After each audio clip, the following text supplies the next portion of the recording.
आपने लगातार हम देख रहे हैं अपने भजनों के थ्रू श्याम बाबा के प्रति जितनी जागरूकता लोगों में फैलाने की कोशिश की, या मतलब अभी हाल फिलहाल आप कुछ सालों में देखिए, पिछले 4-5 साल में इतने ज़्यादा श्याम प्रेमी आपको दिखेंगे। हर कोई, मुझे भी दिखता है, खाटू श्याम जी जा रहा है, भगवान जी के पास जा रहा है, उनसे दर्शन कर रहा है, उनसे बात कर रहा है, कहीं पे भी हार रहा है तो हारे के सहारे के पास जाकर ही अपनी परेशानी बता रहा है। देखिए, मेरा इसमें कुछ नहीं है, ये तो उनको वरदान है कि जैसे जैसे कलयुग बढ़ेगा वैसे वैसे उनका नाम होगा। हमारा काम है उसका भजन करना। लेकिन एक जरिया बनाते हैं, तो शायद वो जरिया क्या आपको चुना कि आप लोगों के बीच में जाएं? मेरे तो जीवन का खुद वो जरिया है, मैं उसका जरिया कैसे बन सकता हूँ? मैं तो सिर्फ अपना, मुझे उसने भजन गाने के लिए एक, समझिए कि एक अपना पायक रखा हुआ है, तो वो मैं मेरा काम कर रहा हूँ। मेरी तो एक एक सांस जो है, नाम लेता हूँ श्याम बाबा का तो मन भर जाता है।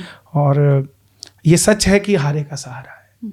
इतने इतने लोग मुझे मिलते हैं, अपनी बातें रखते हैं, मैं तो बात भी नहीं कर पाता उनसे, क्योंकि मुझे लगता है कि कैसे, अभी कल ही मेरी किसी से चर्चा हो रही थी, एक बहन जो खाटू श्याम जी गई, उसके पाँव में 5 साल से दर्द था, और वहाँ खाटू श्याम जी खड़ी तो उसके मन में आया कि मैं भी बाबा को निशान चढ़ाऊं। तो अपनी सहेली को बोलने लगी मैं चल नहीं सकती। पीछे से कोई बुजुर्ग आता है और उसके पाँव को दबा दबू के उसको सही कर देता है, और वो अपना निशान लेके चल जाते हैं, और मिलता नहीं है वो बुजुर्ग। तो ये तो श्याम बाबा हैं जो पाँव भी छू रहे हैं अपने भगत के। मैं कैसे इस चीज़ को कह दूं कि मैं कुछ कर रहा हूँ या मैंने उनका नाम कर दिया? मेरा काम है उनका भजन करने का। हाँ, ये ज़रूर है कि 97 में जब हमने चंडीगढ़ में मूर्ति स्थापना की, आज से 26 साल पहले, 28 साल पहले, तो लोगों ने पर्चे छाप दिए कि ये नकली भगवान को इंट्रोड्यूस कर रहे हैं। तो हम घर में बैठ के रोते थे कि हम जिसको देवता कहते हैं, जिसको हम भगवान, गाना तो बहुत बड़ी बात है, हमने तो पुजवाने की लड़ाई लड़ी है। जो लोग आज भजन गा रहे हैं उनका, और कह रहे हैं कि हमें 2 पैसे मिल रहे हैं, या हमारा नाम हो गया, या हमारी इज्जत नहीं हुई, या हमारा, वो पूजता ही नहीं, तो तुम गाते किसको? तो हमने तो उसकी लड़ाई लड़ी है कि वो पूजे जाएं। इतना मुश्किल दौर था वो, शुरुआत में बहुत मुश्किल दौर था। कैसे आपने कन्विंस किया, समझाया, बताया, मतलब क्या क्या जर्नी थी वो भी मैं समझना चाहूँगी। मैं 97 में भजन मैंने गाना शुरू किया था, तब मैं 7 साल का था, और हम जब कीर्तन कराते थे तो चांदी के सिक्के बांटते थे कि कोई आ जाए, ये तो लेने आ जाएगा। अच्छा, आप बांटते थे? हाँ, बांटते थे, हमारी समिति बांटती थी। अच्छा, फ्री में भजन करते थे, कीर्तन करते थे, ये तो मैंने सुना था। आप चांदी के सिक्के भी बांटते देते थे कोई आ जाए, कोई आ आए? जाए। उसमें भी 10 आदमी आते थे। अच्छा, बोले तो उसमें भी 10 आते थे, और उसमें सवाल करते थे हम, जो लीले का सवार बताओ कौन? तो सामने से बोलता था खाटू वाला। जो बचपन में शीश का दान दे दे, बचपन में उसका क्या नाम? तो सामने वाला बोलता था बर्बरीक, तो उसको वो दे देते थे। इस तरीके से हमने उस जर्नी को शुरू किया। सन 2000 में परम श्रद्धेय नंदू जी की यात्रा आई, पूरे देश के अंदर उन्होंने विचरण किया, तो चंडीगढ़ भी उनकी यात्रा आई, लोग जुड़े। तो मुझे उस समय लगा कि हाँ, कुछ हो सकता है। फिर उनके भजनों को मैंने गाना शुरू किया, और 2002 में चंडीगढ़ में मैंने 101 भजनों की एक यात्रा निकाली, और 1 साल के अंदर मैंने वो 101 कीर्तन किए। एक छोटे से घर में किसी हलवाई को पकड़ लिया कि भाई तेरे कीर्तन करना है, उसकी और उसकी पत्नी को 3-3 घंटे भजन सुनाना। एक 2 लोगों को? हाँ, 2 लोगों को, कभी एक आदमी को सुनाना। कभी कोई कारपेंटर पकड़ लिया, कोई काम कर रहा है घर में, चल यार तेरे घर चलते हैं, 2 तेरे भजन सुनाएंगे। तो कभी घर वाले नहीं कहते थे कि ये क्या कर रहे हो? संडे को देता था मैं, संडे को टाइम देता था। अच्छा, बाकी दिन पढ़ाई करता था मैं।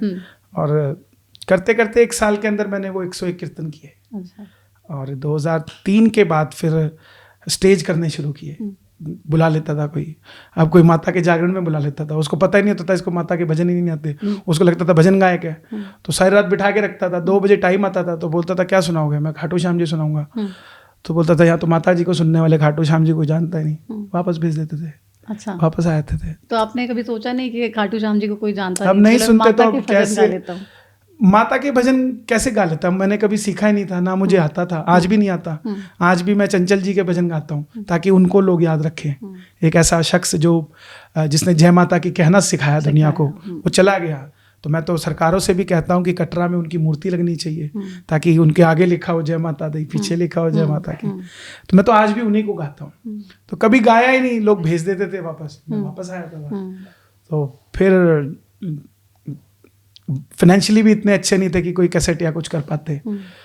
कोई खाटू श्याम जी ले जाता था, बेला पुसला के ले जाता था कि चलो आके पैसे मांग लेता था।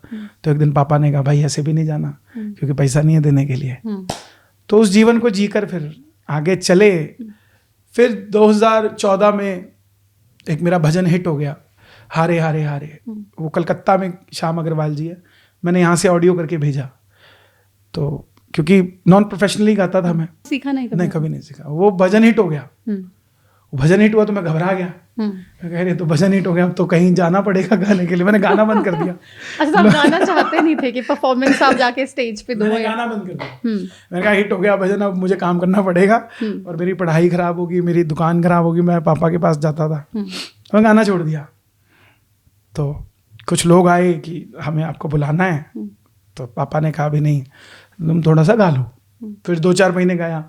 फिर 2015 में शादी हो गई, फिर गाना छोड़ दिया। घर गृहस्थी बसाएंगे भाई।